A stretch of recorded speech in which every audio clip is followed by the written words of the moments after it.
सत्संग है जिसे मैं आप सब से शेयर करना चाहती हूँ। गुरुजी जैसा कहते हैं, कीप इट शॉर्ट, सब कुछ छोटे में बताओ। गुरुजी से पहली बार मुलाकात 2022 में हुई, जब मेरे पिताजी की तबीयत बहुत ज़्यादा ख़राब थी। उनके मल्टीपल ऑर्गन्स जो है वो फेल हो रहे थे। उनकी एक बाईपास सर्जरी ऑलरेडी 20-25 साल पहले हो चुकी है और उसके बाद भी उनको हार्ट के पेन आते थे, जिसके कारण उनको एक स्टेंट डलवाया गया। वो स्टेंट जबलपुर सिटी में एक हॉस्पिटल में डलवाया गया था, जहाँ पे 3 दिन में आईसीयू में रखा था। मगर वो स्टेंट जो है वो गलत जगह पे लग गया। गुरुजी का सबसे पहला दर्शन मुझको उसी हॉस्पिटल में उस डायरेक्टर के केबिन में हुआ, जहाँ उनका बहुत बड़ा स्वरूप लगा हुआ था और जिनसे हम बात करने गए कि बहुत मुश्किल में हो गई, क्योंकि पापा की तबीयत जो है वो संभल नहीं रही थी। बस उस समय एक बार उस स्वरूप को देखा था और हम लोग बस बात करके बाहर आ गए। हमें नहीं पता था वो गुरुजी का स्वरूप है। फिर हम 3-4 दिन हमने पापा को घर पे लाए, रेस्ट कराया, तो भी उनको आराम नहीं मिला। तो हमने हैदराबाद फ़ोन करा, जहाँ पे उनकी बाईपास हुआ था। हैदराबाद में उन डॉक्टर ने हमको मना कर दिया कि आप एयर एम्बुलेंस करके भी वहाँ पे नहीं पहुँच सकते हैं। तो गुरुजी को संभालना था, तो उनने जबलपुर में ही एक हॉस्पिटल में पापा को थोड़ी सी दवाइयाँ और थोड़ा सा ठीक करके हमने 8-10 दिन यहाँ पर काट कर और फिर हम नागपुर के एक हॉस्पिटल में ले गए, जहाँ पे आईसीयू में उनको हफ्ते 10 दिन के लिए एडमिट किया गया और जहाँ पे उनकी तबीयत को संभाला गया।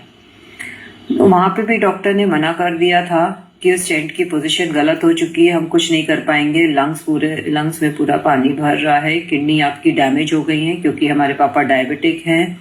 आंखों पे असर आ रहा था क्योंकि डायबिटीज है, तो he has lost 70% vision. Glaucoma की शुरुआत हो गई थी, तो हमें कुछ नहीं समझ में आ रहा था कि हम क्या करें। मगर इन सब चीज़ों के बावजूद आज भी 2 साल से हमारे पापा हमारे साथ हैं, चलते फिरते हैं और हमारे साथ अच्छे से बने हुए हैं। ये सिर्फ गुरुजी की कृपा है। वो कैसे इन सब चीज़ों को संभालते हैं और कैसे रखते हैं। उनकी शुगर भी जो है वो जो दिन में 2-2, 3-3 बार इंसुलिन लेते थे, ऑटोमेटिकली कंट्रोल में आने लगी है। उनका पानी दिन भर का लिमिट हो गया है, सिर्फ 2 लीटर दिन भर में वो पी सकते हैं डॉक्टर के साथ में। मगर सब चीज़ें आराम से चल रही हैं और अच्छी चल रही हैं। सब गुरुजी का शुक्राना है इसके लिए। गुरुजी लाइफ में हर एक पहलू में हमारा साथ देते रहे हैं और ये कैसे हुआ है मुझे नहीं पता है, मगर गुरुजी हम जो भी बात मन में करते हैं, मुंह से बोलते हैं, गुरुजी सब सुनते हैं, क्योंकि वह ईश्वर है।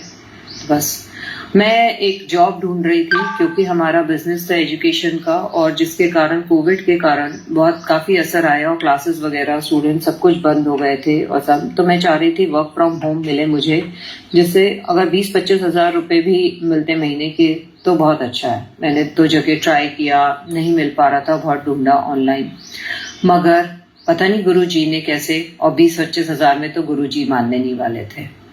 तो 1-2 ज़ीरो तो ऐड करने ही करने थे, और गुरुजी ने एक बहुत अच्छी जॉब वर्क फ्रॉम होम की मेरे को दिलवाई।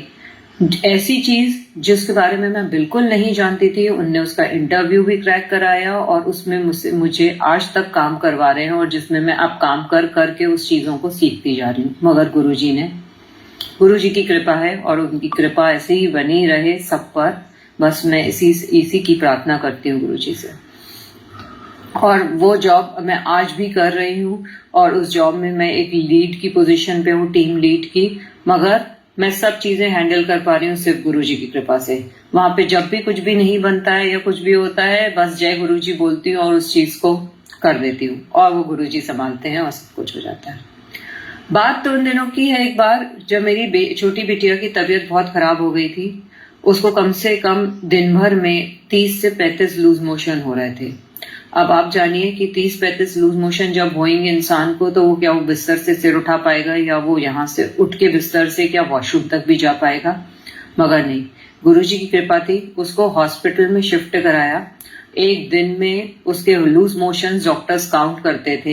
एक भी दिन ऐसा नहीं हुआ कि मेरी बिटिया को डायपर की जरूरत पड़ी या कुछ। जितनी बार उसको लूज मोशन होते थे वो वहां हॉस्पिटल में आईसीयू में थी 6 दिन के लिए, और वो हर बार उठ के अपने बिस्तर से वॉशरूम तक जाती थी, क्लीन करके आती थी। जब वो 7वें दिन वहां से हॉस्पिटल से आई है, मेरा घर दूसरी मंजिल पर है, लगातार 3 मंजिल दौड़ के चढ़ती हुई आई है, और ये कैसे हो सकता है?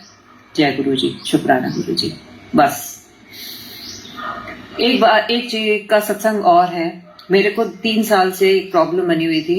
मेरे को यूरिन की प्रॉब्लम हो गई थी। यूरिन मतलब मेरे को यूरिन कंट्रोल नहीं हो पाती थी। मैं कहीं भी जाने में कतराने लगी थी। अगर मुझे 5 मिनट में अगर मेरे को ऐसी फील आती थी कि मुझे यूरिन आई है तो मुझे तुरंत वॉशरूम ढूंढना ही पड़ता था, नहीं तो मैं किसी भी हालत में रोक नहीं सकती थी और मेरी यूरिन जो है वो लीक हो जाती थी। इस उम्र में एट द एज ऑफ 40 अगर ऐसी प्रॉब्लम आए, मेरी मम्मी वगैरह ने कहा कि हो सकता है तुम्हारा यूट्रस कोलैप्स हो रहा है, हो सकता है कि यूट्रस बाहर आ रहा है जिसके कारण तुम वेट वगैरह उठाना बंद कर दो, जिसके कारण तुम्हारी यूरिन जो है वो छूट जाती है। मैं एक आध बार गायनेकोलॉजिस्ट के पास गई तो उसने बोला नहीं कोई प्रॉब्लम नहीं है। गायनेकोलॉजिस्ट ने एक दवाई लिख दी, बोले आप कहीं पार्टी में या कहीं पे भी जाओ तो ये दवाई लेके चले जाओ जिसके कारण आप वहां पे नहीं जाओगे। मगर ऐसा कुछ नहीं, मुझे वो दवाई नहीं लेनी थी और इस चीज का मुझे कुछ परमानेंट सोल्यूशन चाहिए था। मगर मैंने धीरे धीरे पानी पीना बंद कर दिया, बहुत कम कर दिया। मैं बाहर आना जाना कम कर दिया क्योंकि मुझे कंट्रोल नहीं होता था, तो मैं बहुत एम्बैरेस होती थी। ऐसी हालत थी कि रात में अगर मैं सो रही हूँ और नींद में मुझे बहुत जोर से अगर टॉयलेट आई है तो मैं उठ के 1-2 बार ऐसा हुआ है कि मैं बिस्तर से बाथरूम तक नहीं पहुंच पाती थी और मेरी कपड़े गीले हो जाते थे। मैं इतनी शर्मिंदा। मगर अपने आप ये प्रॉब्लम कब ठीक हो गई है मुझे नहीं पता है। जय गुरु जी। मुझे अब ऐसी कोई प्रॉब्लम नहीं है। मैंने आज तक कोई दवाई नहीं ली है, कुछ नहीं लिया है, बस गुरु जी की कृपा है। वो कैसे इस प्रॉब्लम को जानते हैं, मैंने कभी उनसे अरदास नहीं करी इस बात की और उनने वो प्रॉब्लम अपने आप ठीक कर ली। जय गुरु जी। Thank you Guru ji, thank you so much गुरु जी। सिर्फ आप ही की कृपा से सब चीजें लाइफ की इतनी अच्छी चल रही है। गुरु जी की कृपा है बस। वो मुझे बहुत सारे शब्द सुनाते हैं, बहुत सारे शब्द। हर शब्द से वो मेरी बॉडी की हीलिंग कर रहे हैं। और बॉडी हीलिंग का मतलब सिर्फ बाहर की बॉडी नहीं है, हमारे अंतर मन की हीलिंग है। हमें वो कैसे जोड़ रहे हैं, वो कैसे हमारे कर्मा को क्लियर कर रहे हैं ताकि हम अच्छे कर्म करके और आगे के लिए अपनी जर्नी लाइफ की अच्छी कर सके। सिर्फ लाइफ में यही लाइफ नहीं है, मैं उन सारे जन्मों की बात कर रही हूँ जहाँ गुरुजी हमारे साथ रहते हैं और हमको डायरेक्शन देते हैं कि हमको कैसे चलना चाहिए, क्या करना चाहिए, और हम बस उसी डायरेक्शन में चलते जाएं। उन्हीं ने हमारे कर्म सुधारे हैं। बहुत सारे बुरे कर्म थे जिसके कारण हमने इतने जन्म लिए हैं और हम यहाँ पे इस चीज को ठीक करने आए हैं। बस उनने हमको याद दिलाया है कि ये लाइफ जो है हम उनसे मांग के लाए थे यहाँ पे, और हम इस लाइफ में अच्छे कर्म करें ताकि हम आगे के बंध जो है वो काट सके। बस गुरुजी की कृपा है कि उनके मार्गदर्शन में हम हमेशा चलें।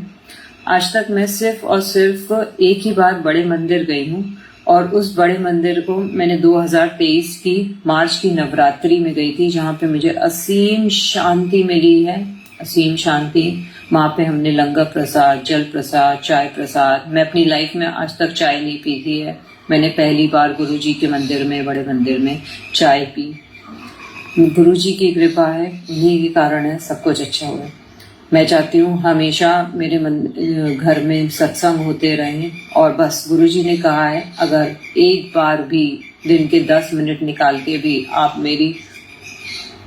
मेरे को याद करते हो, मुझसे बात करते हो, तो वही सत्संग होता है। और आज मैं इसी सत्संग को सबके साथ शेयर करना चाहती हूँ ताकि सत्संग से जिसका भी भला होना है वो गुरुजी करेंगे।